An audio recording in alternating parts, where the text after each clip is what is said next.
आज हम आपको एक ऐसी चोरी के बारे में बताने जा रहे हैं जिसको तारीख की सबसे बेहतरीन चोरी कहा जाता है। लेकिन इस वीडियो में आगे बढ़ने से पहले आपसे गुजारिश है कि हमारे चैनल कैच एयर को सब्सक्राइब कर दें। इस चोरी को एंटवर्प डायमंड हाइस्ट के नाम से जाना जाता है। ये Antwerp diamond district diamond quarter के नाम से भी जाना जाता था। इससे मुराद ये है कि ये उस वक्त हीरों की तजारत का गढ़ समझा जाता था। ये बेल्जियम के डाउनटाउन में एक मुरब्बा का इलाका डायमंड कैपिटल कहलाता था और दुनिया के 80% हीरे यहाँ पर आते थे और यहाँ से वो पॉलिश होकर मुख्तलिफ जेवरात की जीनत बनते थे।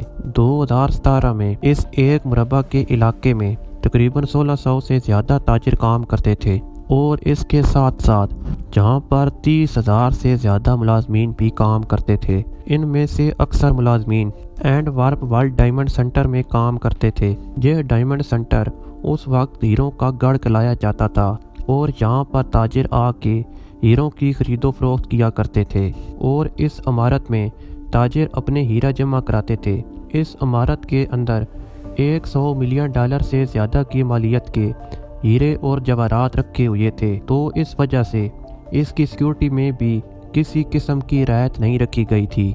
इसका लाकर उस वक्त दुनिया के महफूज तरीन लाकर में से एक माना जाता था, जहां पर हर गली के किनारे पर कैमरे लगे हुए थे जो कि 24 घंटे काम करते थे और हर एक शख्स की निगरानी करते थे।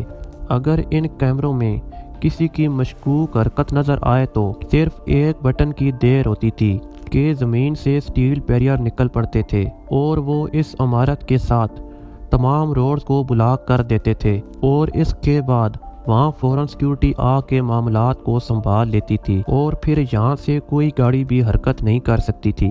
एंटवर्प डायमंड सेंटर का वॉलेट जिसमें ये सारे हीरे और जवाहरात रखे हुए थे, ये ज़मीन की 2 सतह नीचे वाक़या था और इसमें ना तो एक या दो बल्कि इसमें 10 सिक्योरिटी सिस्टम थे जिनको पार करके इन हीरे और जवाहरात तक पहुंचा जा सकता था। इस वैलेट तक पहुंचने के पहले मरले में एक कैमरा आता था और इसके बाद इस वैलेट का दरवाज़ा आता था जो 3 टन वजनी स्टील के साथ बना हुआ था। ये दरवाज़ा इतना मजबूत था कि अगर इसे ड्रिल करके खोला जाता तो इसमें 12 घंटे का वक्त लगता था और इस दरवाजे के ऊपर एक कॉम्बिनेशन डायलर था जिस पर 100 मिलियन कॉम्बिनेशन मौजूद थे।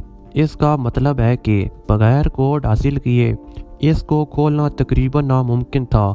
इस कॉम्बिनेशन के साथ ही एक की लॉकर था और ये लॉकर सिर्फ एक स्पेशल की से खुलता था और इस लॉकर की कोई डुप्लीकेट चाबी भी नहीं थी। अगर ये दरवाज़ा कोई ताकत लगाकर खोल भी लेता तो इसके अगले मरले में मैग्नेटिक सेंसर लगे हुए थे जो कि दरवाज़ा खुलने के साथ ही अलार्म बजाना शुरू कर देते थे, जिन्होंने दरवाज़ा खुलते साथ ही अलार्म बजाना शुरू कर देना था और इसके अलार्म बजते ही सिक्योरिटी को इस वारदात के बारे में पता चल जाना था। जो सिक्योरिटी हमने आपको अभी तक बताई है ये इस पूरी सिक्योरिटी के आदी भी नहीं है। अगर कोई शख्स ये सारी सिक्योरिटी पार कर भी लेता तो इससे आगे कैमरा और सेंसर्स भी मौजूद थे। इस दरवाजे के आगे एक सिक्योरिटी कैमरा था जो कि 24 घंटे नजर रखता था। इस कैमरे में थोड़ी सी भी रोशनी पड़ जाए तो ये अलार्म बजा देगा।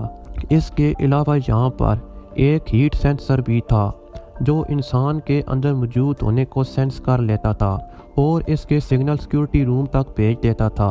ये तमाम सिक्योरिटी इतनी ज़्यादा मजबूत थी कि यहाँ पर 24 घंटे के लिए सिर्फ एक गार्ड बैठता था। ज़ाहिर बात है आप सिक्योरिटी पर हज़ारों डॉलर लगाते हैं तो आपको गार्ड रखने की क्या ज़रूरत है, मगर दरअसल अगर वहाँ पर एक से ज़्यादा सिक्योरिटी गार्ड होते तो शायद ये चोरी कर पाना नामुमकिन था। 17 फरवरी 2003 को सोमवार के दिन गार्ड ने कुछ ऐसा देखा कि देखने के बाद उनके होश ही उड़ गए। उसने देखा कि लॉकर की तमाम लाइट्स ऑन थीं और वहां पर हर तरफ सामान बिखरा हुआ था और तमाम के तमाम लॉकर खुले हुए थे, मगर वहां पर कोई हीरे या दूसरे जेवरात मौजूद नहीं थे। इस वक्त तक वहां पर 100 मिलियन के हीरे और दूसरे जेवरात वहां से गायब हो चुके थे।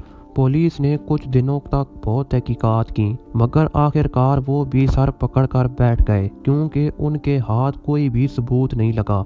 ये चोरी इतने परफेक्ट तरीके से की गई थी कि पुलिस एक सबूत हासिल करने में भी नाकाम रही।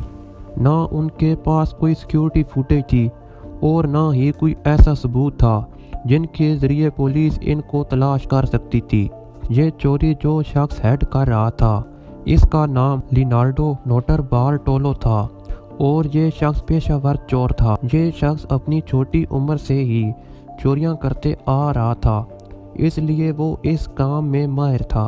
उसने 2000 में इस बिल्डिंग में एक ऑफिस हासिल किया और 2000 से 2003 तक 3 सालों के दरमियान उसने तमाम मुलाजमीन का भरोसा हासिल कर लिया।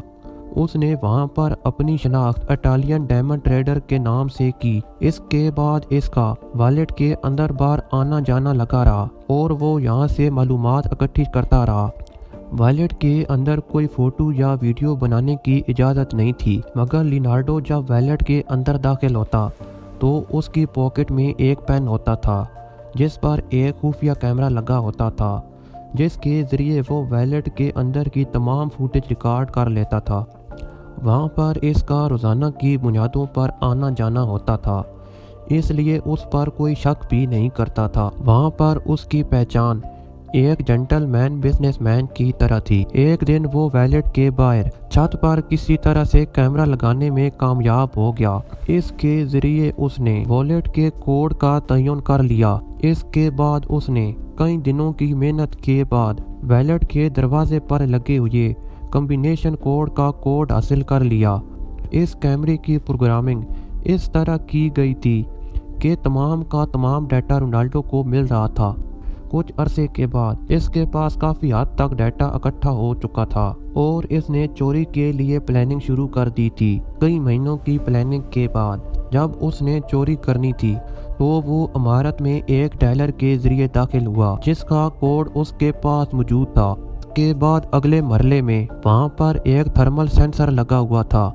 इस सेंसर के ऊपर उसने हेयर स्प्रे से स्प्रे किया, जिसके बाद ये सेंसर अपना काम करना छोड़ गया। सिर्फ इस $2 की प्रोडक्ट ने एक पूरे थर्मल सेंसर को नकारा बना दिया। इसके बाद वो रूम में दाखिल हुआ और इस सेंसर के कनेक्शन को काट दिया। इस चोरी में इसके साथ 4 और लोग भी शामिल थे, जिनमें पहले आदमी का नाम स्पीडी था, दूसरे का द मॉन्स्टर, तीसरे का द जीनियस और चौथे का द किंग ऑफ कीज था। वहाँ एक प्राइवेट गार्डन था जिसका कनेक्शन सीधा वॉलेट के साथ था।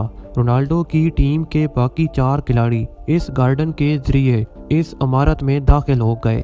जब वो वहाँ पर पहुँचे तो वहाँ पर उनका सामना इंफ्रारेड सेंसर से हुआ, मगर इसके लिए जीनियस पहले से तैयार होकर आया था। वो पहले से एक शील्ड तैयार करके लाया था और उसने ये शील्ड सेंसर के आगे लगा दी, जिसके जरिए ये सेंसर भी नकारा हो गया। इसके बाद वो इस इमारत में दाखिल हो गए। अब उनको कमरे के अंदर मैग्नेटिक सेंसर को नकारा बनाना था, तो इसके लिए भी जीनियस ने एक शील्ड तैयार करके लाई थी जो कि एल्युमिनियम की बनी हुई थी। जब इस शील्ड को उस सेंसर पर चढ़ाया तो वो सेंसर भी नकारा हो गया। अब इससे अगले दर्जे पर उनको चाबी की ज़रूरत थी। इनमें से एक आदमी जो the king of the keys के नाम से जाना जाता था, उसने उस खुफिया कैमरे की मदद से चाबी की तस्वीरें लेकर उसकी डुप्लीकेट तैयार कर ली थी और इस डुप्लीकेट चाबी के जरिए उन्होंने ये दरवाज़ा भी खोल लिया। इसके बाद उन्होंने वहाँ की तमाम लाइट्स को बंद कर दिया और उसने अंधेरे में लाइट के सेंसर को नकारा बना दिया। इसके अलावा भी उसने तमाम सेंसर की वायर्स काट दी, जिनकी वजह से तमाम सेंसर नकारा हो गए। ये तमाम सिक्योरिटी पार करने के बाद तमाम के तमाम लॉकर उनके सामने मौजूद थे। उन्होंने बगैर वक्त को ज़ाया किए तमाम के तमाम लॉकर्स को खोलना शुरू किया और सारे हीरे और जवाहरात अपने बैगों में भरना शुरू कर दिए। तकरीबन सुबह के 5:30 बजे ये चोर तकरीबन $100 मिलियन के हीरे और दूसरे जेवरात चुरा कर फरार हो चुके थे। उन्होंने ये काम इतनी परफेक्शन के साथ किया कि वहाँ पर एक सबूत भी नहीं मिला। ना तो पुलिस के पास कोई फुटेज थी और ना ही किसी किस्म का दूसरा सबूत था, मगर इतनी सफाई के साथ चोरी करने के बावजूद भी ये पकड़े गए। मगर आखिर ये हुआ कैसे? चोरी करने के बाद जो सबूत ये अपने लिए खतरे का बायस समझे थे, इन्होंने वो तमाम चीजें अपने साथ रख ली थीं और बाद में लियोनार्डो और स्पीडी इन तमाम सबूतों को नकारा करने के लिए दूर एक जंगल में ले गए। मगर वहाँ पर कुछ ऐसा हुआ जिसने इस सारी मेहनत पर पानी फेर दिया। वहाँ पर स्पीडी ने तमाम सबूतों को जमीन पर बखेर दिया। अभी इसने तमाम सबूतों को बैग से निकाल कर फेंका ही था कि इसको पैनिक अटैक आना शुरू हो गए। लियोनार्डो ने जब स्पीडी की ये हालत देखी तो उसने इन सबूतों को आग लगाए बगैर स्पीडी को अपनी गाड़ी में बिठाकर वहां से ले गया। उसके ख्याल में इतने दूर जंगल में किसी को इन सबूतों का पता चलना नामुमकिन सी बात थी। मगर चंद दिनों बाद वहां पर एक किसान का आना हुआ। उसने जब जमीन पर बिखरे हुए ये तमाम सबूत अपने सामने देखे तो उसने पुलिस को कॉल करने का फैसला किया। पुलिस ने जब इन तमाम चीज़ों की तफ्तीश की तो उन्होंने लियोनार्डो का सुराग लगा लिया और इसको गिरफ्तार कर लिया और इसके साथ साथ इसके 3 दूसरे साथी भी पकड़े गए, मगर एक बच निकलने में कामयाब हो गया। इसके बाद इन सब का कोर्ट में ट्रायल हुआ और ट्रायल के बाद लियोनार्डो को 10 साल की कैद की सज़ा सुनाई गई, जबकि स्पीडी को 5 साल की कैद की सज़ा सुनाई गई। इसके साथ साथ द जीनियस और द मॉन्स्टर दोनों को भी 5 साल की सज़ा सुनाई गई। मगर इनका 5वां साथी the king of keys $100 million के हीरे और जेवरात लेकर कामयाबी से फरार होने में कामयाब हो गया। ये चोरी आज तारीख में एक परफेक्ट हाइस्ट के नाम से जानी जाती है। ये चोरी आज तक की दुनिया की बेहतरीन चोरी है। उम्मीद करते हैं कि आपको हमारी वीडियो पसंद आई होगी, लिहाजा आपसे गुजारिश है कि हमारे चैनल कैच हेयर को सब्सक्राइब कर दें।